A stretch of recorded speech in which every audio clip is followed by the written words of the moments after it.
정치적으로 난 이렇게 풀었으면 좋겠어. 야, 어쨌든 니네 책임이야. 이제부터는 교회를 가서 걸리든 뭐를 해서 걸리든 걸리는데 우선순위를 줄 거야. 앞으로 이렇게 풀면 환자가 더 많아지겠지. 근데 왜 교회 같은 데 가서 이런 거 하고 단체 집회한 사람은 병동에 들어가는 순위 번호표를 뒤에를 줄 거야. 니네들은. 이런 식으로 협박해봐. 할머니들 안 가. 거기 번호표 뒷번호표 준다는데 죽기 싫을 거 아니야. 그렇게 해야 돼요. 진짜 그렇게 해야 돼. 진짜. 문재인 대통령이 나와서 그 마디 한마디만 하면은 대깨문도 좋아. 다 좋아. 왜 안 해? 추덕지라고 해야지. 대단히 감사합니다. 99년생 게스트와 99년생 PD가 만드는 방송 이프코리아 약관동이 12회 방송입니다. 자, 게스트 오늘의 주제는 뭔가요? 네, 오늘은 코로나 특집입니다. 네, 코로나 2020년 최고의 스타 주인공. 근데 악역이죠. 이런 걸 이제 빌런이라고 하죠. 근데 이게 이제 올해 1월 20일인가 정도에 첫 환자가 나왔죠. 설 연휴 끝나고 생전 안 해보던 재택근무 이런 거 들어간 게 2월 말부터였고 아주 난리도 이런 난리가 없죠. 그래서 좀 잠잠해지는 것 같아가지고 7월부터는 대충 출근도 하고 그랬어요. 본 PD는. 그러더니 8월에 다시 2차 확산이라고 하면서 다시 코로나가 나왔어요. 술이든 코로나든 1차만 하는 게 좋네요. 그 와중에 또 광복절 집회 때문에 어쩌니 저쩌니 하면서 정치권에서는 싸우고 있고 와 답답하죠. 코로나는 뭐하나 저 정치인 놈들 안 잡아가고라는 생각이 들 때도 많아요. 근데 그 와중에 자영업자들은 코로나로 죽기 전에 굶어 죽겠다면서 아우성이고 뭐 거리두기 2.5단계 이런 걸 해서 더 난리가 나고 있죠.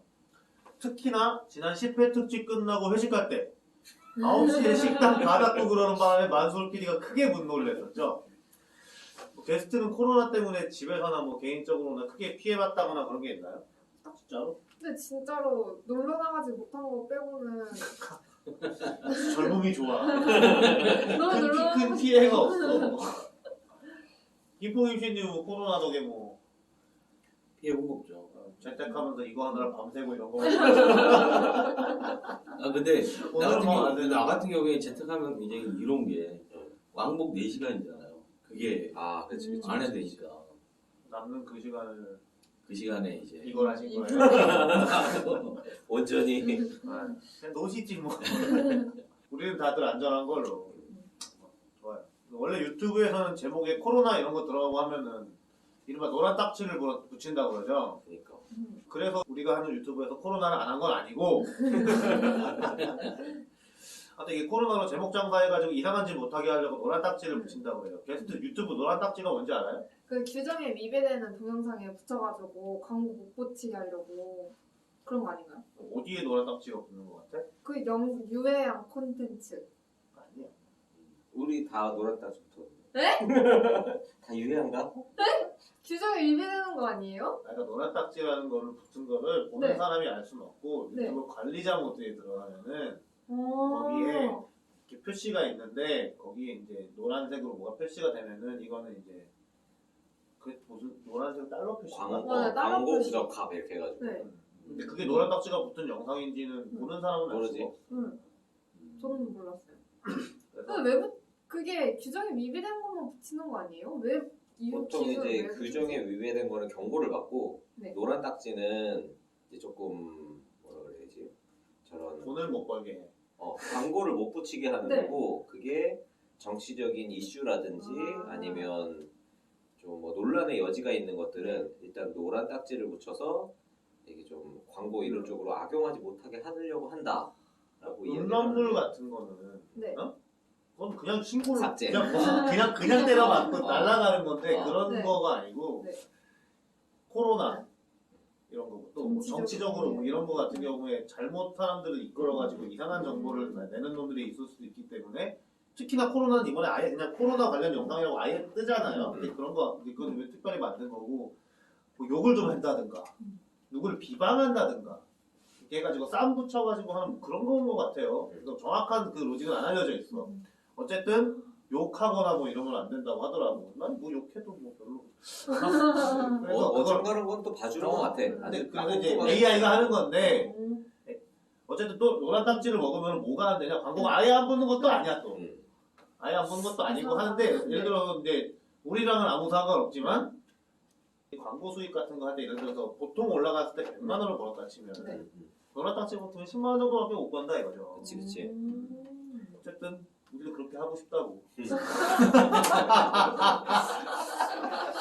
아이고 사실 우리는 노란 딱지든 빨간 딱지든 받아봐야 아무 의미가 없어요. 우리도 노란 딱지를 받아서 피해가 좀 있었으면 좋겠는데 말이죠. 하여튼 그래서 우리도 한번 코로나로 제목 장사를 해보도록 하겠습니다. 제목 장사도 장사지만 최근에 이제 김광수 소장님이 코로나 관련해서 열변을 토하고 계시죠. 걱정 뭐 리서치 이런 것도 많이 하시고 그냥 날로 하진 않아요. 다른 유튜브처럼. 김광수 코로나 연구소 하나 차려도 될 정도가 되죠. 그러니까 코로나에 완전 꽂히셨어. 일주일에 한 번씩 정기적으로 업데이트를 하니까 지금. 코로나 킴. 이번에도 우리의 데이터 거쟁이 그래프매니아 PPT의 화신 김포김치님께서 자료를 준비해 오셨습니다. 최근에 코로나 확산 관련한 지표들에 대해서 하신 거죠? 네. 이거를 보고 일단 이제 앞으로 어찌해야 되나, 계속 이렇게 살아야 되나, 어떻게 되나 이런 걸 논의를 해보도록 하겠습니다. 김포김치님 가시죠. 그 아까도 말했듯이 소장님이 그 코로나19로 네. 한 해를 굉장히 여러 번 보고서를 내셨더라고요. 중국 따로, 일본 따로, 그치. 글로벌 경제국도 책 하나 따로, 내셔야 될 것 같아요. 코로나 보고서를 하나 해야 돼. 코로나 일대기. 일대기 뭐 이렇게 해서.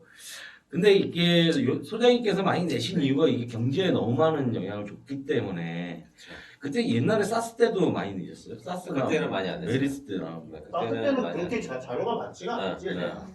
그래서 이번은 경제적으로 피해가 너무 커갖고 좀 자료를 많이 내서 9월 4일에 글로벌 경제 이슈 20-33에서 내신 거 유행성 독감 수준으로 떨어진 코로나19 치사율 이걸 소개하고자 해서 좀 자료를 만들어 왔습니다.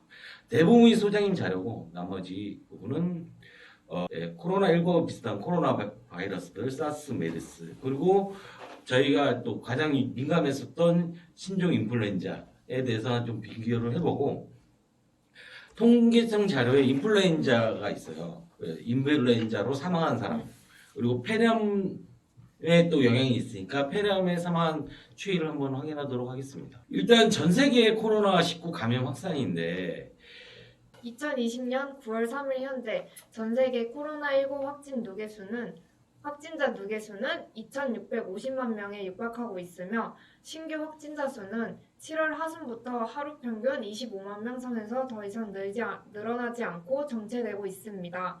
미 완치자 수도 계속 증가해 690만 명을 넘고 있으나 8월부터 증가세를 크게 둔화되고 있습니다.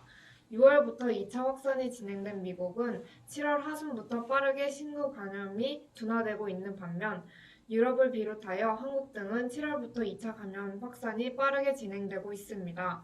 또 브라질과 러시아 등 제3세계 국가들은 신규 감염 증가세가 둔화되고 있습니다. 지금 여기 보면 신규 감염이 이제 7월 이후에 줄어들었잖아요. 정체죠, 정체. 정체. 약간 이렇게 줄어든 듯한 네, 느낌이 네. 이렇게 들어가잖아요. 근데 9월에 들어오면서 살짝 증가를 하고 있어요. 그 신규 그 확진자는 계속 증가하는 게 뭐 맞을 것 같아요. 우리나라뿐만 아니라 다른 나라들은 이제 시작하는 데도 있고 막 이래서 그렇죠. 그리고 2차 확산이라는 게 많이 증가를 했기 때문에 신규 확진자는 계속 늘어나고 있는데 확진자 수는 늘어나고 있는데 신규 확진자 수가 정체됐다. 이 부분이 좀 봐야 될 사항인 것 같아요. 근데 네. 이제 사망자 수 그리고 신규 네. 사망자 수가 굉장히 지금 핫하게 봐야 될 네. 상황이 아닌가라는 생각을 합니다. 그러니까 확진자 수는 계속 증가하는 건 맞는데 그만큼 치사율이 올라가느냐 부분이 굉장히 중요한 부분이라고 생각을 하거든요. 그래서 소장님께서 얘기하신 거는 코로나19로 인한 사망자 수도 계속 증가해. 9월 3일 현재 세계 전체 사망자 수는 87만 명. 그리고 신규 사망자 수는 7월 하순부터 하루 평균 5,000명대 후반으로 유지하고 있습니다. 그러니까 신규 확진자 수는 굉장히 그 스테이블하고 있긴 하지만 이 7월 이후부터 신규 사망자 수도 스테이블하게 유지하는. 근데 이게 신규 사망자를 웃기. 그죠? 새 사람이 되네. 네, 15일 이동평균선은 좀 이렇게 좀 완만하게 내려가고 있는 듯한 느낌이 네. 들어요. 소장님께서 얘기하고 싶은 건 이 신규 사망자가 좀 약간 내려가면서 치사율이 좀 내려가는 거 아니냐라는 부분을 얘기하고 싶은 것 같아요. 그러니까 인간이 계속 증가하는데 사망자 수가 정체되니까 사망률이 줄어든다는 거잖아요. 네. 맞죠? 그 얘기죠? 그렇죠? 맞아요. 전체 누계 확진자 중에서 미완치자 비율을 나타내는 미완치율은 계속 하락해 26%까지 떨어지고 있습니다. 이는 신규 감염자 수가 미완치자 수보다 더 빠르게 증가하고 있기 때문입니다. 또 사망자 수를 확진자 수로 나눈 치사율 역시 4월에 7.1%로 고점에 달한 후 계속 하락해 3.3%까지 떨어지고 있습니다. 이는 신규 감염자가 사망자에 비해 상대적으로 빠르게 늘어나는 면도 있지만 의료 대응 효과와 코로나19의 독성이 시간이 갈수록 약화되고 있음을 시사하기도 합니다. 여기서 소장님께서 말씀하신 치사율이 높으면 빠른 전파가 안 되고 네네네. 치사율이 낮으면 많이 전파가 되고 그렇죠. 이렇게 초반에는 치사율이 높았던 이유가 그만큼 독성이 강해서 치사율이 높았는데 그렇게 독성이 강한 것들이 확진이 안 되고 확산이 안 되고 치사율이 낮은 약간 그 좀 비리비리한 놈들만 좀 치사율이 그러니까 많이 확진이 되는 거 아니냐. 그러니까 이게 바이러스 측면에서 봤을 때 이제 그런 면이 있는 예. 거고 또 이제 우리 사람 측면에서 보면 사실 예전에 경험해보지 못한 바이러스가 갑작스럽게 이제 퍼지면서 환자가 갑자기 많아지니까 기존의 의료 시스템에서 얘를 받아주지 못해서 시스템이 완비가 되어 있었으면 사실 살릴 수도 있는 사람들이 죽은 경우도 있고 그러니까 그런 이제 갑작스럽게 발생했기 때문에 더 많이 죽은 것도 있고 바이러스의 특성으로 봤을 때 초기에 이제 조금 강했던 바이러스로 인해서 사람들이 많이 죽고 그 과정에서 바이러스 자체가 이제 자기 생존의 위협을 받으니까 스스로 이제 변종을 하면서 좀 약한 애들로 바뀌어 가고 있는 게 아니냐라고 이야기들을 하는 것 같아요. 근데 이렇게 보면 이제 맨 처음에 의료 쪽에서 대응하기 굉장히 힘들었던 부분도 산소호흡기라든가 이런 그렇죠. 장비 자체가 장비 자체가 모자라니까. 모자라서 대응하기도 힘들었지만 어떤 약을 써야 될지를 몰라서 그렇죠. 계속적으로 네. 이 약 써보고 저 약 네. 써보고 했던 그런 네. 과도기가 있었기 때문에 치사율이 굉장히 높았다. 네. 지금은 이제 어느 정도 체계가 잡혀서 그 치사율을 낮췄다라고 볼 수 있다라는 것은 그럼 중환자실에 그 인구가 얼마나 들어가 있는지 그 부분도 좀 체크를 해보면 좋죠. 예. 그래서 그거 어떻게 줄까요? 그 프랑스하고 그 선진국들은 지금 코로나 확진자 중에 중환자, 그 다음에 뭐 아예 이제 죽기 직전인 사람, 그리고 경증 환자, 뭐 무감염 환자 이렇게 좀 구분을 해가지고 그거를 발표를 계속 해주더라고. 그래서 코로나가 현재 봤을 때 단순 격리돼 있는 사람이랑 어. 차고 있는 사람이랑 그치. 시설 개수 관리해야 되니까 그리고 그렇게까지는 돼 있구나. 이 바이러스 자체가 지금 얼마나 치명적인가를 계속 모니터링 하려고 그 숫자를 계속해서 보여주더라고. 그렇게 되면 처음에 비해서 똑같은 사람의 어떤 그 확진자가 있다라고 해도 되게 중증으로 가는 환자의 비율이 낮아진다라고 하면 이건 뭔가 바이러스 특성이 바뀌고 있는 거구나라고 알 수 있으니까 사실 그렇게 좀 통계를 계속 내는 게 중요하지. 그리고 이제 확진자 수가 이제 그 확진자 수하고 미확진자 수 그러니까 월드와이드로 이제 순위를 매겼는데 뭐 당연히 미국이 높겠죠. 그리고 이제 중국, 일본, 한국은 그 순위에 관계없이 그냥 다 넣으셨대요. 여기 순위에 관계없이. 네네. 영국하고 스페인은 미확진자 통계가 없어서 미확진 통계는 없고 그래프를 만드셨다고 합니다. 9월 3일 현재 누계 확진자 수는 미국이 633만 명을 넘어 가장 많으며 이어서 브라질과 페루 등 중남미 국가들과 인디아, 러시아, 남아공, 중동 등 제3세계 국가들이 상위권을 차지하고 있습니다. 대륙별 신규 감염자 비중은 중동과 아시아가 40%가량을 차지해 가장 많습니다. 이어서 브라질 등 남미가 26%가량을 차지하고 있으며 미국과 멕시코 등 북중미가 20%, 유럽 12%가량을 차지하고 있습니다. 미확진자 수도 미국이 257만 명을 넘어 세계 전체 미완치자의 38% 정도를 차지할 정도로 가장 많으며 인디아, 브라질, 러시아, 페루, 콜롬비아, 멕시코, 방글라데시, 아르헨티나 등 제3세계 국가들이 상위권을 차지하고 있습니다. 미국이 뭐 압도적으로 확진자 수가 많은데 그래갖고 트럼프가 맨날 얘기하는 게 우리는 철저히 방역을 해서 확진자 수 많다. 네, 검진을 너무 많이 해서 그렇다. 뭐 그렇다라고 얘기하는데 한국이 안 보일 정도로 많아요. 그리고 이제 브라질, 인디아 이쪽이 굉장히 높고 이거는 뭐든지 지들이 짱을 먹고 싶나 봐. 사실 이건 좀 충격이긴 해. 예. 그렇죠. 미완치자 수도 미국이 굉장히 많아요. 뭐 많이 이렇게 나오니까 올리니까. 뭐 미완치도 많겠죠. 인디아, 브라질 많고. 그러니까 중국, 일본, 한국은 뭐 보이지는 않아요. 어떻게 보면. 그래서 자꾸 잘하고 있다라고 얘기하는데 이게 잘하고 있는 거지. 인원 대비도 있는 거잖아요. 근데 인구 대비로 해도 사실 숫자가 적어요. 적긴 적죠. 네, 네. 뭐 어떻게 해도 적어. 어떻게든 적죠. 지금까지는 잘한 거 네, 같아. 네, 네. 인정할 건 인정하고 네. 이제 좀 그만하자. 네. 이제 사망자 수하고 치사율인데요. 이 부분에서 좀 그래프가 달라지죠. 미국은 사망자 수도 19만 명을 넘어 세계 전체 사망자의 22%를 차지하여 가장 많으며 브라질과 멕시코 등 중남미 국가들과 인디아, 페루, 이란 등 제3세계 국가들도 빠르게 증가하고 있습니다. 이에 비해 초기에 사망자가 급증했던 유럽 국가들은 의료 대응 체계가 정비되면서 사망자 수 증가가 멈추고 있습니다. 치사율은 초기 방역과 의료 대응에 실패한 영국과 스페인 등 유럽 국가들이 매우 높게 나타나고 있습니다. 멕시코와 페루, 브라질, 콜롬비아 등 중남미 국가들도 시간이 갈수록 치사율이 높아지고 있어 코로나19 감염자에 대한 의료 대응이 제대로 작동하지 못하고 있음을 시사합니다.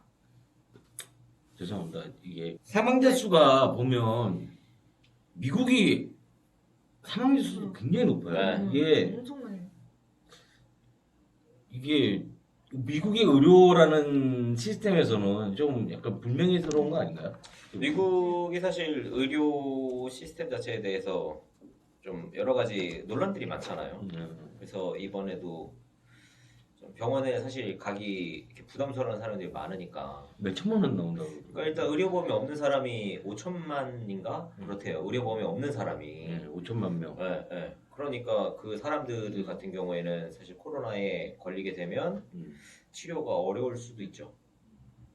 우리나라 사람도 그 치료를 못 받아갖고 안타깝게 됐다는 초기에는 병원을 못 가가지고 네. 하셨던 분이 몇 분 뭐 뉴스에 나왔던 것 같아요. 네.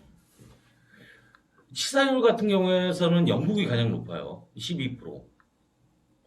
멕시코, 프랑스는 그렇다 치고 영국이 12%는 치사율이 높다는 것도 상당히 의외예요. 영국이 이제 초기에 너무 많이 죽어가지고 그 특히 영국은 초기에 이제 집단 면역 하겠다 막 네. 잠깐 그것도 했었거든요. 네. 그래서 초기에 사망자가 많이 몰리는 바람에 치사율이 이제 떨어지지 않고 있는 것 같고 스페인은 그러면 스페인도 의료 시스템 때문에 초기에 많이 죽었어요. 그- 스페인은 사실 네. 이제 메인 산업이 관광이다 보니까 수치를 조금 낮추는 게 아닌가. 그러니까 일부러 검진이나 이런 쪽을 좀 줄이고 하는 게 아닌가 싶어요. 그래서 지금 스페인 같은 경우에는 이제 자기 나라가 안정되고 이 위험이 없으니까 이제 여행 와라 이런 거 권장하는 이야기도 좀 하고 그런 부분이 좀 있지 않나 싶어요. 각자 지네 나라 통계를 다 수집하는 그치. 걸 거 아니야. 음. 이 수집하는 기관이 가서 조사한 게 아니라. 그래서 약간 좀 나라 특성 따라서 그게 다르긴 한 것 같아. 우리는 무조건 없어야 된다고 누르고 그치. 있는 거고 중국은 빵이고.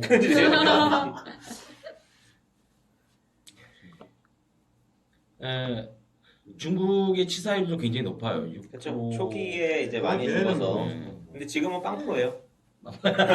지금 한 달 이상인가 사망자가 안 나왔어요. 지금. 이건 뭐 나중에 다시 한번 국가별로 다시 한번 보겠습니다. 100명당 확진자 수, 100명당 검사 100만 수, 명. 100만 명당 100만 명당 확진자 수. 이거를 집계하신 특별한 이유가 있으신가요? 이게 보통 이제 이런 통계 자료 같은 것들을 만들 때 그 인구 비율로 그 비교를 하기 위해서 뭐 1000명당 뭐 확진자 수 이런 식으로 하는데 이거는 이제 확진자 수가 워낙 많다 보니까 앞에 이 기준이 되는 숫자를 100만 명으로 잡은 거고 그래서 이렇게 보면 이제 인구 비율로 볼 수 있는 거예요. 아까는 절대 숫자는 미국이 제일 많았지만 100만 명당 확진자 수로 하면 칠레, 페루 이런 나라들이 인구 대비로 봤을 때 확진자가 되게 많은 거죠. 절대 수는 미국보다 적다고 해도.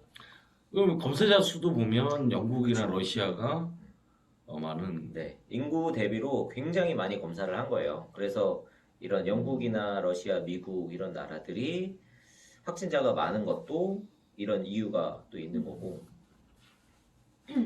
100만 명당 확진자 수는 칠레와 페루, 브라질 등 중남미 국가들과 남아공, 러시아 등 제3세계 국가들이 상위권을 차지하고 있으며 선진국 중에서는 미국이 3위로 나타납니다. 이들 국가들은 코로나19 확산을 차단하는 방역 체계가 제대로 작동하지 못하고 있음을 시사합니다. 100만 명당 검사 수는 코로나19 감염 피해가 큰 영국과 러시아, 미국, 스페인 등이 많은 반면 초기 발병국인 중국과 한국, 일본은 상대적으로 적은 것으로 나타납니다. 이는 진단검사를 무작정 많이 하는 것보다는 이동 제한 및 격리 조치, 마스크 착용, 경제활동 제한 등이 코로나19 방역 면에서 더 효과적임을 시사합니다. 여기서 이제 말했듯이 마스크 착용, 경제활동 제한 이게 많이 이제 그 영향을 준다라고 얘기를 하는 거잖아요. 네. 그래서 마스크 착용은 근데 마스크 착용이라는 자체가 일본하고 우리는 거의 마스크라는 게 거의 생활화돼 있는 상황이고. 그렇죠. 중국 덕분에. 일본은 저기 꽃가루 때문에. 그렇죠. 일본은 맞아, 원래- 또 마스크가 쟤는 유행이었잖아요. 원래 그러잖아. 네. 원래 네. 마스크를 빨간 마스크도 있고. 제가 그쪽이 근무하기 때문에 걔네들은 이제 자기가 감기에 걸리면 마스크를 무조건 써요. 감기에 걸려도. 근데 우리나라는 감기 걸렸다 그래서 마스크 쓰는 사람이 없잖아요.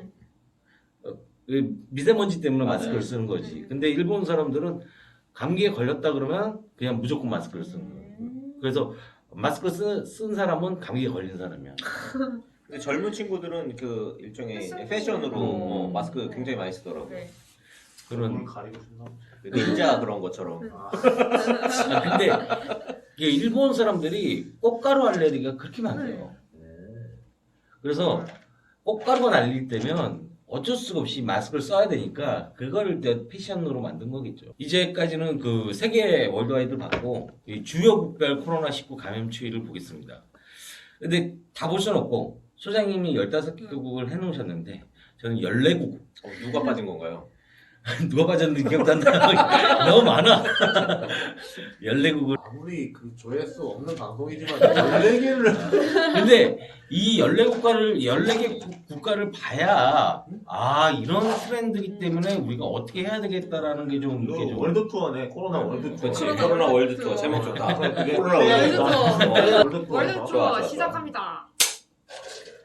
자, 모두 국가를 확인할 수 없습니다만 이제 보고서에 게재된 14개 국가의 신규 확진자 수, 누적 및 신규 사망자 수를 보겠습니다. 먼저 이제 브라질 15일 이동 평균을 보면 좀 신규 확진자 수가 줄어들었죠. 네. 그리고 신규 사망자 수도 조금 감소하는 추세. 그러니까 보면 거의 8월부터 좀 내려가는 이런 추세가 있습니다. 그리고 러시아는 5월부터 쭉 내리막을 걷고 있어요. 확진자 수가. 신규 사망자 수도 5월은 아니지만 8월부터 좀 내려가고 있어요. 약간 이 확진자 수하고 사망자 수가 좀 그래프가 다른데 이 확진자 수가 5월 지나면서 쭉 내려간 게 이거를 검사를 많이 안 해서 내려간 건지 그거에 대해서는 명확하지는 않지만 내려가고 있어요. 근데 사망자 수는 속일 수 없는 거잖아요. 어차피 사망자 수 속이죠. 속입니까? 왜냐하면 코로나로 죽은 게 아니다. 그냥 예. 가지고 있던 질병 때문에 죽었다. 어. 이런 식으로 했어. 코로나로 죽었어. 여간 러시아 그 다음은 인디아는 시작 자체가 좀 늦었어요. 얘네는 알 수가 있어. 그 인도에 알 수가 얼마나 없을 것 많은데 같은데. 인도가 이 정도 수치가 나온다는 건 실제로는 실제로 거의 아니야. 그러니까 네. 각 나라마다 어떻게 판단하는지가 되게 궁금한데 얘가 코로나 죽었는지 안 죽었는지 인도는 이게 되나? 키트도 제대로 없을 것 같은데 사실. 그러니까 사람 뭐 이렇게 인구수도 종교적으로 제대로 이렇게 어떻게 좀 점을 쳐서 하는 건가? 쭉 사망자 수도 굉장히 쭉 늘고 있습니다. 자, 미국은 드라마틱해. 4월에 쭉 올라갔다가 7월부터 다시 증가를 해서 8월 고점 찍고 내려가는 추세예요. 근데 이제 신규 사망자 수 보면 4, 5월에 사망자 수가 훨씬 많아요.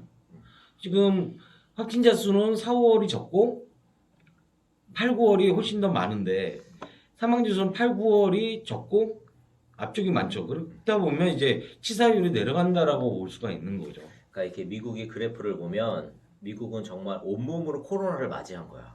사람들이 진짜로 이 바이러스를 온몸으로 맞이한 거야. 그렇죠. 특히 이제 이 7월부터 올라간 게 그 플로이드 사망 사건 때문에 전국적으로 막 시위하고 이런 거 하면서 저게 확 2차 확산이 된 건데 그 사람들이 이 코로나를 우리는 두려워하지 않는다 하면서 온몸으로 코로나를 맞서서 증명을 해준 거지. 코로나 이 바이러스 성격이 이렇게 바뀌었습니다. 온몸으로 좀 확인해 준 거야. 그러니까 이제 그렇게 확신이 되면서도 사망자 수는 그렇게 그렇게 치닫지 많지. 않았다라는 생각을 하고. 임상시험. 자, 이란도 보면 1차 확진이고 2차가 왔는데 좀 오래 갔네요. 2차가 오래 갔고 8월을 넘어서 좀 내려오는 추세고 1차 확진보다 2차 때 더 많이 죽었네. 사망자 수가 훨씬 더 많았습니다. 이 다른 나라하고 좀 다른 상황이거든요. 통계 계산하는 방법이 달라진 거 아닐까? 사망자. 초반에 너무 정신이 없어가지고. 못세 다 못 센 거야.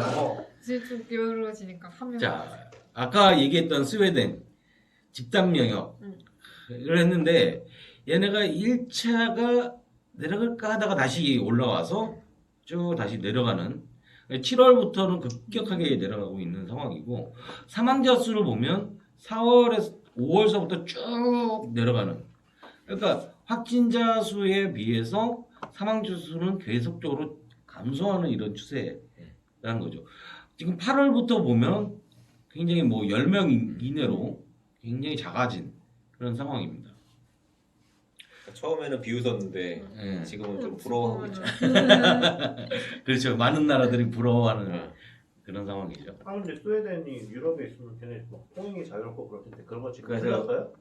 지금 풀렸는지 모르겠는데 초기에는 스웨덴 아예 못 들어오게 했어. 다른 나라들은 스웨덴 다 안에서만 지금 그렇게 되고 있는 거예요. 스웨덴 사람은 절대 못 받아들인다 해가지고 엄청 왕따 시켰었는데 지금은 이제 상황 완전 달라졌죠.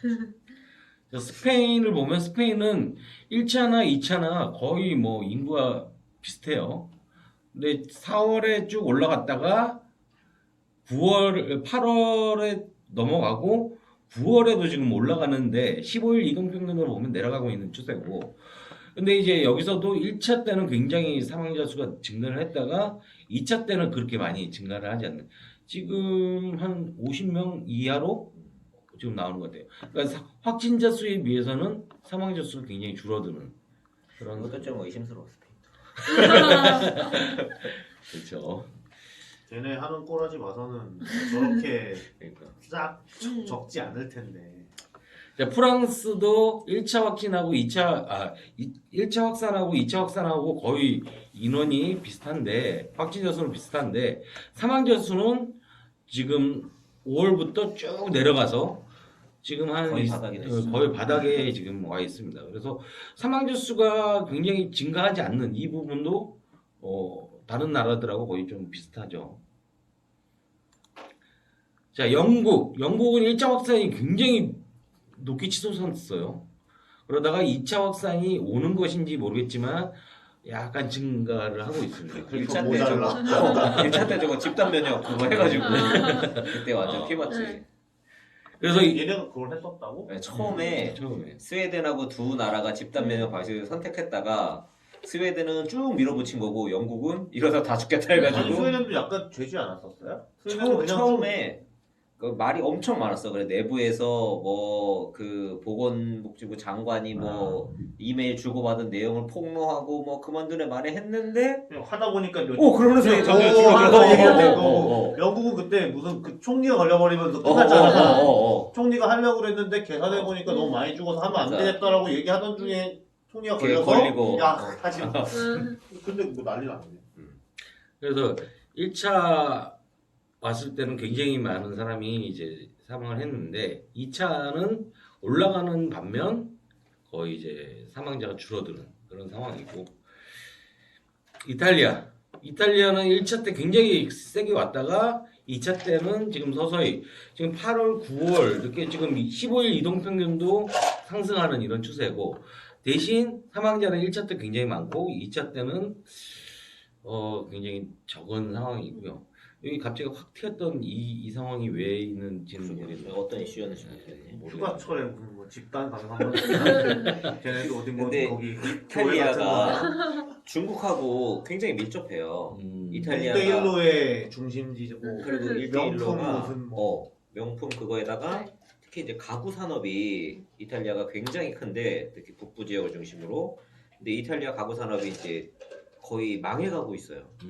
왜냐하면 이게 가격 경쟁력 때문에 그래서 이 이탈리아에 있는 유명한 디자이너 회사나 가구 회사들이 중국계한테 이제 막 인수된 아니면 이제 합작을 하고 있거나 그러다 보니까 중국 사람들이 이탈리아도 많이 오고 이탈리아 사람들이 중국도 많이 가고 그래서 유럽에서 그 코로나의 관문 역할을 진짜로 그거 옛날에 어디서 그 밀라노 가죽 공장에 가죽 공장에서 중국 애들이 그렇게 일을 많이 한대. 그 왔다 갔다 해가지고 그 기찻길 가지고. 그래서 1차가 좀 빨랐나 봐요. 맞아요. 일차 여기서 확산이. 관문 역할을 한 거예요. 중국 사람들 데려다가 여기서 관문 역할을 하고 유럽으로 그 퍼뜨렸지. 옛날 중세 흑사병도 처음에 중국에서 생겼다가 아랍어였다 이탈리아였다 이렇게 된 거야. 그때도 코스야 코스.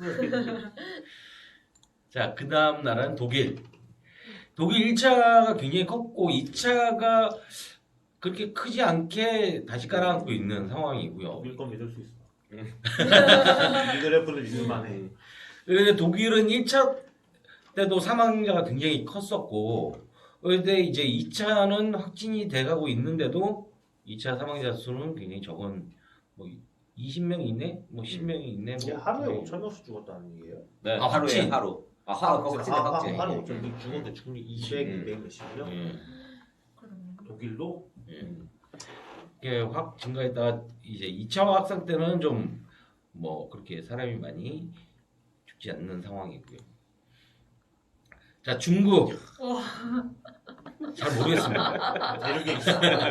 예, 잘 모르겠는데 사망자수도 이거 거의 좌대고 그린 거예요. 얘네는. 이건 뭐 이건 뭐 통계적인 조작이라고밖에 볼 수 없는 그래프야. 네, 넘어가겠습니다. 자, 일본은 1차 확진이 그렇게 확산이 그렇게 크지 않았는데 2차 확산이 굉장히 커지고 8월 이후에 이제 9월에 접어들면서 좀 내려가고 있어요. 내려가고 있는데 얘는 1차보다 2차가 더 많이 이제 확진자 수가 된 게 1차 때보다 2차 때 더 검사를 많이 한 것 때문에 그런 거 아닌가요? 그런 것도 좀 있는 올림픽 것 취소 같아요. 후 지지친 거지. 이제 우린 다 포기한다. 빨리 공산하자. 근데 사망자 수도 보면 1차 확진 때하고 2차 확진 때하고 거의 사망자 수가 거의 비슷한데 이 사망자 수의 집계는 좀 솔직히 진짜로 뭐 말이 많긴 했는데 그래도 뭐 일본은 선진국이니까 그렇게까지. 워낙 노인이 많아서. 네. 사실 이 정도도 일본 입장에서는 뭐 선방한 게 아닌가 노인 비율 생각하면. 근데 이제 이거 사망자 수 증가율을 누적 사망자 수 보면 다시 이렇게 훅 맞아요. 올라가잖아요. 다른 나라는 안 그러는데 맞아요. 일본만 이렇게 다시 한번 훅 올라가는 이 부분이 계속적으로 훅 올라갈 건지 어디서 잡을 건지는 참 의문인 것 같아요. 일본 같은 경우에 이제 특히 그 요양 시설이 많잖아요. 시설. 그래서 시설이 한번 이제 감염이 되면 뭉태기로 내부에서. 뭉태기로 이렇게 되다 보니까 다른 나라들에 비해서 늘어날 때 확 늘어나고 이게 조금 심한 것 같아요. 일본이. 일본은 앞에 건 좀 못 믿겠고. 자, 한국은 1차가 굉장히 크게 늘었다가 줄어든 것도 굉장히 빠르게 줄어들었어요. 그렇죠. 이제 빠르게 줄어들었고 2차가 지금 8월 이후에 이게 딱 8월 15일 이후네요. 쭉 늘었다가 이제 지금 또 정체인가요? 줄어드는 건가요? 뭐 이러고 있는 거고. 옆에 숫자가 딴 데랑 상대가 안 되네. 네. 그쵸? 상대 안 되죠. 다섯 명 엄청 잘 통제를 한 거야. 근데 1차 확산 때 사망자 수가 좀 많았고, 근데 2차 확산 때도 사망자 수가 그러니까 1차 확산 때하고 크게 차이 나지 않는 치사율로 보면 그렇죠. 차이 나지 않는 것 같은 느낌이 들어요. 어쨌든 누적 요 기간을 해서 누적을 생각하면 사망자 수도 굉장히 적은 거예요. 하루에 이제 뭐 사망하는 숫자가 많은 날이 거의 뭐 비슷한 날짜가 몇 개 보이긴 하지만 요 기간을 딱 그치, 잡아서, 원샷에 10명 죽은 날이 하나도 없잖아 지금. 그러니까 어? 많이 줄은 거죠, 우리는. 200명 독일도 200명씩 죽었는데. 그러니까 이게 굉장히 미스터리예요. 동양의 나라랑 서양의 나라랑 왜 이렇게 사망률에서 차이가 이렇게 크게 나는지 김치 미스터리. 때문에 이러잖아요. 그래서 우리가 앞에 있는 거를 쭉 보고 각 국가별로 보고 봤을 때 이제 전체로 봤을 경우에 치사율이 이렇게 내려가는 것이 전 국가마다 다 확인한 것도 그랬지만은 2차 확산 때는 치사율이 굉장히 내려가는. 그러니까 이를 신규 확진자 수가 7, 8, 9월 8, 9월에 줄지가 않았거든. 근데 치사율은 굉장히 줄어드는 그런 상황이라는 것이 이제 좀 다르게 생각을 해야 되는 거 아니냐라고 생각합니다. 감염이 가장 심각한 미국의 경우 치사율은 3, 4월에 5.9%에서 7, 8월에는 1.6%로 크게 낮아졌습니다. 또 집단 방역 방식을 채택한 스웨덴도 13.8%에서 2%로 낮아졌습니다. 스페인과 영국, 이탈리아, 독일, 프랑스 등 유럽 국가들도 대부분 치사율이 10%를 넘는 수준에서 0.4에서 1%로 급감했습니다. 중국과 일본, 한국도 치사율이 0에서 0.5%까지 떨어지고 있습니다. 심지어 현재 코로나19가 맹위를 떨치고 있는 제3세계의 브라질과 인디아, 러시아 등의 치사율도 1%에서 2%대까지 떨어진 상태입니다. 이는 코로나19의 독성이 발병 초창기에 비해 크게 약화되었음을 시사합니다. 또 코로나19의 사망자의 대부분이 60대 이상 고령층 가운데에서도 병약한 사람에 집중되고 있는 반면 대부분 무증상 감염 또는 경증으로 자력 회복을 하고 있는 것으로 나타납니다. 따라서 각국의 방역당국은 코로나19의 독성 약화 여부를 면밀히 검토하여 사실이 확인될 경우 코로나19 방역체제를 고령의 병약자 위주 및 유행성 독감 정도의 대응 수준으로 낮출 필요가 있습니다. 소장님께서 이렇게 말씀하셨는데 저도 굉장히 자료를 보면 그러니까 그래프적으로만 보면 방법을 바꿔야 된다. 그렇죠. 점검을 해볼 필요가 있어요. 2.5로 이렇게 뭐 좀 타이트하게 한 것은 좀 더 문제였지 않았을까라는 생각을 합니다. 근데 이렇다고 해서 이렇게 막 확진되는 것을 또 놔둘 수도 없는 거잖아요. 네. 확진자가 늘어나는 수준이 뭐 옛날 같지는 않지만 그래도 확진자 수가 확 늘어나는 부분은 어떻게든 잡아야 되고 잡으려고 하면 어쩔 수 없는 대책이었지 않았을까라는 생각을 해요. 네. 그러면 이제 그 드는 의문이 그러면 하루에 확진자가 몇 명이라야 그래서 좋냐? 2.0, 1.0 이거는 다 수치를 만들어 놓은 거잖아요. 그래서 이번에 이제 그 200명이 넘어갔기 때문에 2.5로 3.0으로 가느냐 2.5로 약간만 더 타이트하게 하느냐가 굉장히 그 말이 많았었잖아요. 네. 결국 3.0은 안 갔지만 뭐 2.5에서 커버를 했고 그래서 다시 2.0으로 가도 되지 않느냐라는 지금 얘기가 나오는데 그러니까 그걸 100명으로 봐야 되는 건지 200명으로 봐야 되는 건지 근데 100명이냐 200명이 감염자가 아니라 네. 치사율을 그렇죠. 봤어야 되는 거 아니냐라는 부분이 근데 치사율을 본다는 건 어차피 결론적인 얘기인 거잖아요.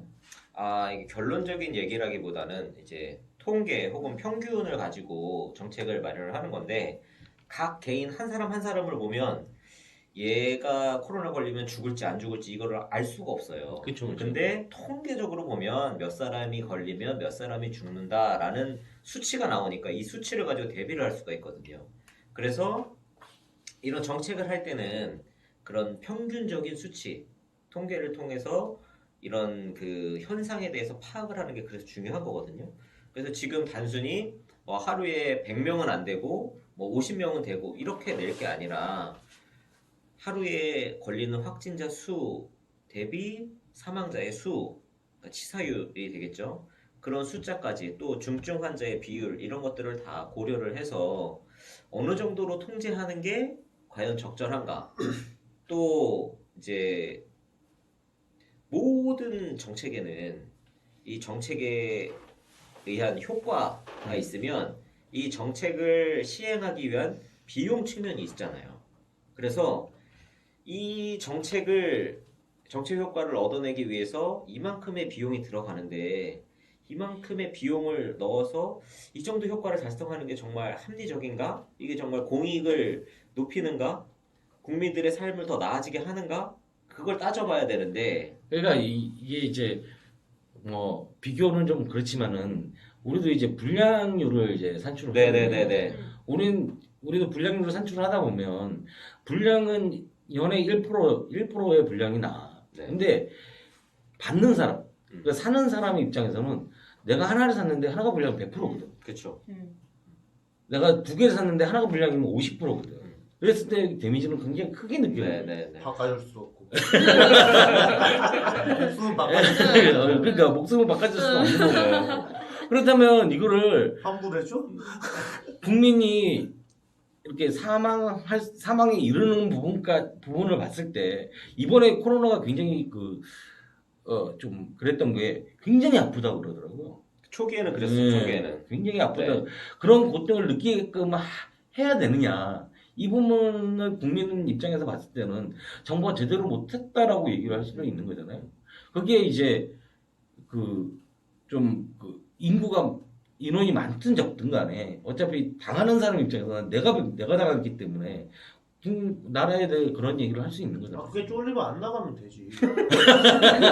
신규 확진자나 사망자 수를 안 나오게 하는 가장 확실한 방법이 있어요. 못 모든 나가면 사람 다 집에 못 락다운 나가면 시켜야지. 그러면 한 명도 안 걸려요. 그렇죠. 그럴 수 있죠. 자기네 집안에서 지지고 볶고 하다가 자기네들끼리 어떻게 되겠지.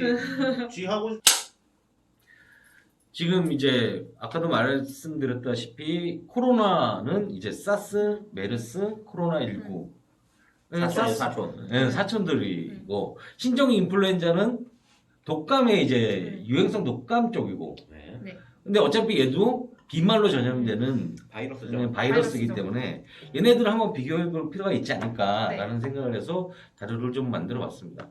일단 질병관리본부에서 잊지 마요. 사스하고 메르스 신종 인플루엔자에 대해서 이렇게 좀 구분을 해놨어요. 근데 그 사스 같은 경우에는 중증 급성 호흡기 증후군이고 메르스는 중동 호흡기 증후군 코로나 바이러스. 신종 인플루엔자는 신종 유행성 독감 이렇게 이제 나누는 거잖아요. 인플루엔자가 독감이니까요. 유행성 독감이니까 이렇게 나누는데 이걸 보면 2002년에 발생을 했고 사스는 메르스가 2013년도 15년 아니야? 13년도에 생긴 나와. 게 2013년, 네. 우리나라 2015년. 그리고 신종 인플루엔자 같은 경우에는 2009년도에 나왔는데 우리나라의 영향은 2010년도, 9년도 뭐. 근데 이것을 보면 전체적으로 이런 세 가지가 우리나라에 굉장히 영향이 있었고 이 사스하고 메르스하고 코로나19가 같은 코로나니까 비교를 해보면 총 완치자 수가 이제 8,439명. 환자 수가. 총 환자 수가 8,439명. 메르스는 2,519명. 코로나19는 지금 이게 4월 11일 날 쓴 건데 지금 이제 2,500만이 넘어. 아 이건 우리나라만 한 거 아니에요, 전 세계. 전 세계죠. 전 2,500만. 250만. 그렇게 넘어가고 사망자 수를 보면 812명이고 사스가 그러니까 치명률이 9.6%예요. 메르스가 34.3%고 근데 코로나는 지금도 자료에서 봤지만 이게 지금 149만밖에 안 돼요? 아니 이게 현재는 4월 1,500만 넘었죠. 현재는 이건 4월 달 자료. 4월 10일. 네. 근데 이제 치명률 같은 경우에는 여기서 이제 4월 달에 뭐 1.3에서 3.4%라고 하지만 7%까지 치솟았고 지금 3.4%까지 떨어졌다라고 보면 메르스 같은 경우에 치명률이 굉장히 그렇죠. 높거든요. 치명률이 높다 보니까 환자 수도 굉장히 적어요. 근데 사스 같은 경우는 치사율이 9.6%. 왜냐면 메르스보다 환자 수가 굉장히 높죠. 여기서 가장 중요하게 보는 거는 사스든 메르스든 치료법이 없어요. 김치. 사스 김치. 특정 치료법이 그 예방법이고요. 예방법. 특정 치료법이 없고 백신도 없었어요. 그러니까 이게 없는 이유는 메르스나 사스 같은 경우에는 이제 매년 정기적으로 오는 질병이 아니라 아주 가끔씩 오는 질병이고 걸리는 사람도 너무 적어서 이 개발 비용이 감당이 안 되는 거예요. 네. 그러니까 인플루엔자나 이런 것처럼 매년 오거나 코로나처럼 진짜 막 2천만 명 이렇게 걸리면 이거는 이제 저기 그렇지 ROI가 나와.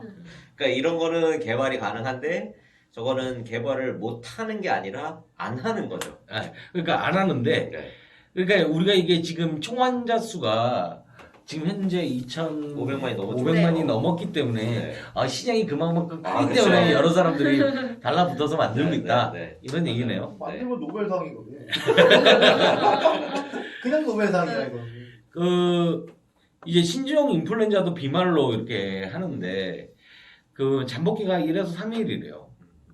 증상도 거의 비슷해요. 38도 이상 갑작스러운 발열, 두통, 근육통, 피로감, 뭐 인후통, 기침, 가래 거의 비슷하죠. 합병증, 폐렴, 급성호흡 부전, 그리고 심근염하고 이렇게 보면 거의 비슷해요. 그 증상들이. 저 기본적인 그 바이러스의 그 원 그게 비슷하니까 증상도 비슷하겠죠. 그래서 신종 인플루엔자는 아까도 말씀하실 때 매년 지금 하고 있고 그러다 보니까 이제 약들이 많은데 예방 방법 보면 예방약이 없죠. 그렇죠. 접종은 하죠. 저거 백신으로 예방 접종은 하죠. 예방 접종을 하는데 그것도 50% 정도라고. 그렇죠. 워낙 이 종류가 많다 보니까 이게 비싼 거 하나에 한 3만 원 정도인가 하는 그 백신은 5종류를 커버를 해준대요.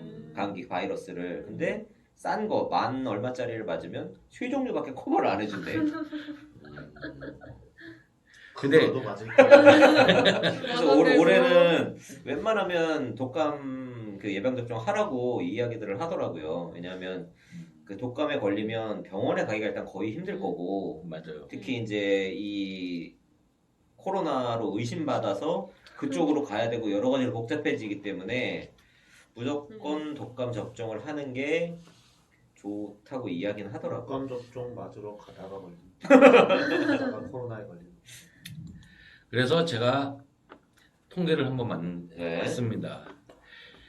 이게 이제 통계청에 있는 호흡계통에 인플루엔자만이 나와 있어요. 인플루엔자만 보면 여기서 내가 1983년도부터 봤던 이유가 1983년도에서부터 1989년도까지 0세에서 4세에 굉장히 많아요. 폐렴으로 많이 죽었네. 아니에요. 인플루엔자로. 네. 인플루엔자로 많이 죽었고, 근데 지금 현재는 거의 없죠. 애들은 거의 없네. 예, 애들은 거의 없고, 그리고 요즘은 이제 65세 이상, 80세 이상 이분들이 굉장히 많아요. 근데 인구가 이쪽으로 이동을 해서 그러는 건지 모르겠으나 지금 굉장히 많죠. 여기서 또 특이한 거는 이게 좀 그래프가 좀 그렇죠. 이상하죠. 뭐야, 이게? 2003년도에서부터 2008년도 이 사이에 굉장히 컸죠. 네. 이제는 독감 바이러스가 없었나? 휴가라도 갔다 왔나? 안식년인가 안식년? 안심년. 그래서 우리가 아까 앞에 얘기했던 사스를 봤어요. 사스가 2003년도 이쪽 나왔죠. 그리고 신종류 인플루엔자가 2009년도, 그리고 메르스가 2015년도. 2015년도 이후에 인플루엔자가 굉장히 급격하게 늘어났어요. 늘어났는데 그 늘어난 사람의 대부분이 65세 이상이 굉장히 급격하게 늘어나는 상황이긴 한데 이것들이 다 같이 오는 거 아니냐라는 생각도 하는 거예요. 중복적으로. 그러니까 신고는 해야 되는데 신고하는 사람보다 굉장히 아픈 사람이 많지 않을까. 근데 이제 여기는 사망자고요. 그래서 좀 여기가 의심스러워서 다시 자료를 봤습니다. 폐렴을 붙였어요. 폐렴을 붙였더니 그래프가 이렇게 됐습니다. 그러니까 폐렴으로 죽은 사람이 굉장히 많고 인플루엔자로 죽은 사람은 적어요. 그러니까 대부분 인플루엔자는 빨간색은 보이지도 않을 만큼 이렇게 얕고 폐렴으로 죽은 사람이 많은데 폐렴으로 죽은 사람이 뒤쪽에 굉장히 그 2000년 이후에 2005년부터 계속 상승을 하죠. 이거 중국 때문 아니에요 이거? 미세먼지 때문에 그런가요?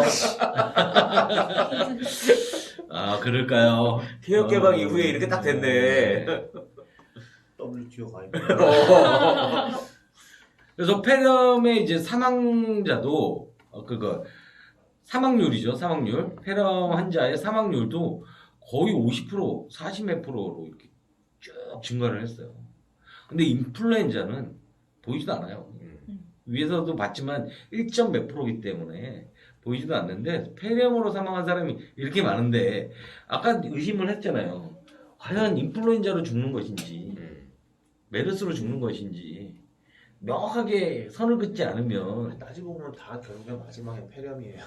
그러니까 마지막에 폐렴이니까 그러니까 코로나가 사실 네. 사망 진단서를 보면은 1차 원인, 2차 원인 뭐 이렇게 해가지고 쭉 사망 진단서를 보면은 마지막엔 심정지지만 네. 그 앞단계 거의 폐렴이야. 그러니까 이렇게 뒤로 와가지고 폐렴 환자가 많이 늘어났다는 건 나 폐렴에 걸려가지고 폐렴으로 입원한 게 아니라 그렇죠. 노인네들이 병원에 들어가서 죽기 직전에 폐렴이 와서 죽을 때 사망 진단서에 폐렴이라고 가는 거야. 심정지는 그러니까 심정지가 사망의 원인은 아니잖아. 사망의 결과지. 그러니까 그래서 이렇게 2000년대 이후로 뭔가 기준이 바뀐 것 같아. 그럴 이 수도 있겠네. 집계에서. 그럴 수도 있겠네. 그러니까 갑자기 폐렴이 많아진 게 아니야. 이때는 그런 게 없었겠지. 집에서 죽는 사람도 많고 병원에서 입원해가지고 사망 진단서가 얼마나 제대로 나왔겠어. 근데 이때 뭐 있었어? 의약분업 같은 거 있어가지고 의료체 한번 싹 갈아엎었잖아요. 의료보험 체계를. 네. 그래서 이게 늘어난 것 같아. 그럴 수도 있겠네. 사망 진단이 전산화가 많이 됐거든. 지금 얘기하신 거는 2000년 이후에 의료 시스템이 바뀌면서 이게 이렇게 사망 원인으로 암이나 이런 걸로 직접 죽지 않은 사람한테 폐렴으로 그냥 처리를 하는 경우가 많다는 거예요. 어쨌든 요새는 집에서 죽는 사람은 아예 거의 없으니까. 없으니까. 옛날엔 집에서 사망 돌아가시는 진단서도 분들도 웬만하면 의사가 쓰고. 그렇지. 그래서 이전 거에 비해서 폐렴이 늘어난 건 아닌 것 같다. 그럴 수도 있겠네. 뭐 결핵 이런 거 어차피 죽을 땐 거의 숨 못 쉬셔서 죽는 거잖아. 그러면 이제 뭘 더 해야 될지를 통계 자료에서 봐야 되는데 통계 자료가 이제 이게 130개 종을 나눠놨더라고요. 130개로. 예. 130개 그리고 좀 더 세고 나면 260개 정도로 나눠놨기 때문에 이 중에 이제 그 호흡기 계통에서 만성은 뺐어요. 만성은 빼고 인플루엔자하고 폐렴만을 봤을 때 이런 거예요. 그러니까 만성으로 돌아가시는 분도 있는데 만성 호흡기 질환을 뺀 상황이 이런 상황이기 때문에 약간 이 부분도 신종 인플루엔자, 메르스 이 부분이 아직까지도 영향을 주고 있는 거 아닌가라는 것을 봐야 되고 이건 2018년도까지이기 때문에 2019년도에 어떻게 늘어났는지까지 보고 그런 다음에 2020년도에 얼마만큼 사망했는지 폐렴으로 이 부분도 같이 봐야지 앞으로 되지 않을까라는 생각을 해요. 여기까지가 이제 자료가 끝입니다. 네, 좋은 자료였습니다. 이거는 김광수 경제연구소에서 나온 자료를 가지고 하신 거죠? 그거 플러스 이제 통계청 자료. 또 뭐 하셨구나. 이 대본이랑 안 맞네. 어쨌든 연구소에서 나오는 자료를 하니까 뭔가 좀 편집이 쉬운 것 같아요. 잘못 긁었을까 걱정 안 해도 되고. OECD, IMF 같은 데서 밤새 뽐내시라고 고생 안 하셔도 되고. 근데 이번에 또 통계청에서 또 하나 어떻게 하다 보니까 김광수 경제연구소 광고가 됐네요. 하려면 확실하게 광고를 해야겠죠. 여러분 경제시평을 보세요. 종이신문 하나 보는 비용으로 그것보다 훨씬 나은 정보를 얻으실 수가 있습니다. K세리.co.kr을 방문하시면 됩니다. 광고하는 유튜브 좋지 않아요?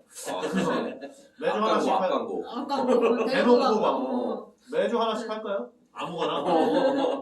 그래야 되겠다. 네. 돈은 못 받더라도 왠지 하는 맛이 있잖아. 다음 주에 광고 하나 보러 와요. 아무튼 그래서 이제 어찌해야 되나. 뭐 위에 데이터를 보면 결론은 뻔하죠. 더 이상 거리두기니 뭐니 이런 거 하지 말고 그냥 살아도 될 것 같은데 코로나 걸린다고 다 죽는 게 아니니까. 게스트는 어떻게 생각해요? 그러니까 2.5단계 하면서 경제가 지금 많이 정체돼 있고 가게랑 기업들이 많이 힘이 들고 있잖아요. 그래서 무조건 그렇게 거리두기를 해가지고 그렇게 하는 것보다는 모두가 좋은 방향으로 갈 수 있게 정책을 만들어야 되지 않나. 뭐가 좋은 건 없어. 모두가 좋진 않지만 그래도 일단 최대한의 리즈너블 가치가 해야지. 받아들여야지. 할 수 있는 방법으로. 그럼 이 정책을 누가 만들어? 일단 이거 관련해서 김 교수님이 약간 정리해 오신 게 있으니까 그거 바탕으로 좀 얘기를 해보시죠. 아까도 잠깐 이야기를 했지만 신규 확진자가 그럼 몇 명이나 나오는 게 적절하냐 이런 이제 질문을 해볼 수가 있는데 이 모든 문제는 특히 정책과 관련한 문제는 결국에는 비용 대비 편익 얼마큼 내가 100을 투자했는데 여기서 뭐 100 이상의 편익이 나오느냐라는 게 결국엔 문제인데 아까도 말했지만 신규 확진자가 한 명도 나오지 않게 하려면 모든 사람을 이동 금지 시키면 돼요. 대신 모든 사람 이동 금지 시키면 코로나 때문에 죽는 사람보다 그냥 죽는 사람이 더 많아지겠죠. 배고파서 굶지. 그러니까 이렇게 될 경우에 우리가 원하는 목표 신규 확진자 0명 달성은 할 수 있지만 들어가는 비용이 너무 큰 거예요. 천문학적인 비용이 들어가고 수많은 기업과 가게가 파산하고 국가 경제도 뭐 회복이 불가능해지겠죠. 그러면은 이거는 진짜 벼룩 잡으려다가 초가 삼가 다 태우는 사람만 나오면 뭐해? 그게 다 망한다. 의미가 없는 거야. 그러니까 그렇게 되면 또 이제 그 반대편을 보면 집단 면역을 처음에 선택한 사람들이 있어요. 그런 국가들 보면 1차 유행기에 이제 확진자가 폭발하고 사망자도 급격히 늘어나면서 사회적으로도 굉장히 혼란을 많이 겪었고 큰 대가를 치렀지만 시간이 지나고 나서 지금 2차 유행기가 됐을 때 이 국가들은 마스크도 안 하고 다닌다고 해요. 마스크도 안 하고 다니는데도 신규 확진자나 사망자 증가가 없이 평온한 상태, 거의 다시 일상으로 돌아온 그런 느낌이거든요. 그래서 사실 처음에 이 코로나가 등장을 했을 때 저희 정책 아카데미 수료하신 분 중에 의사분이 한 분 있으세요. 그래서 그분 이제 모시고 와서 이야기를 했을 때 그때 이제 스웨덴하고 영국에서 집단 면역 이거 한다라고 했을 때 엄청 욕을 많이 먹었거든요. 근데 그 의사분이 되게 혼란스러워하셨어요. 왜냐하면 의대 교과서에서는 집단 면역이 정석이래요. 그러니까 이게 이게 병이 돌면 집단 면역 체제로 유도를 하는 게 정석이라는 거예요. 그게 가장 확실한 해결책. 근데 지금 이 집단 면역하는 거를 이제 미친놈 취급을 하니까 자기는 되게 지금 혼란스럽다고. 근데 집단 면역 방식이 아니면 근본적인 해결이 어렵다 이 이야기를 하시더라고요. 근데 사실 진짜 시간이 지나고 나니까 그 집단 면역 방식을 선택했던 스웨덴이 굉장히 유의미한 결과를 가지고 와서 다음번에 정말 이런 새로운 신종 바이러스나 전염병이 생겼을 때는 초기의 대처 방법, 그 다음에 중기의 대처 방법, 또 시간이 흐른 후의 대처 방법, 상황에 따라서 이게 좀 유연하게 대처할 필요가 있지 않나라는 생각이 좀 드는 것 같아요. 그러니까 근데 지금 이제 상황에서 그러면 이렇게 이동 금지를 하는 게 낫냐, 아니면 집단 면역 체제를 하는 게 낫냐, 사실 이거 아직 알 수가 없어요. 완전히 코로나 바이러스가 좀 초기, 지금 중기 정도 온 것 같은데 이게 정말 말기까지 다 한 일순환을 돌고 난 이후에 이제 통계 자료들, 환자들 유형 이런 것들을 다 파악해서 이 바이러스가 이런 식으로 흘러왔구나. 그러면 다음번에 물론 우리가 똑같은 바이러스가 아니더라고 해도 비슷한 종류의 알 수 없는 바이러스가 나타났을 때 빨리 원인을 파악하고 대안을 마련하는 그런 것들을 지금 이제 체계를 세워놓을 수가 있는 거거든요. 그래서 지금 같은 경우도 아직 진행 중이지만 지금 현재 바이러스뿐만 아니라 걸리는 환자들 각 나라별로 문제의 현황을 먼저 파악을 해야 되고 그 현황을 보면 문제의 원인을 알 수 있으니까 원인을 분석을 하고 원인을 분석한 다음에 거기에 이제 대안을 제시하고 거기에 대책을 마련하면 그걸 실행을 하고 이 과정을 계속 이제 반복을 하면서 문제를 해결해 나가는 과정이 필요한 건데 이러한 과정을 통해서 비용과 편익을 최소화할 수 있는 거거든요. 또 편익은 최대화하고 그래 이런 작업을 이런 선택을 누가 하느냐 이거 정치인이 하는 역할이에요.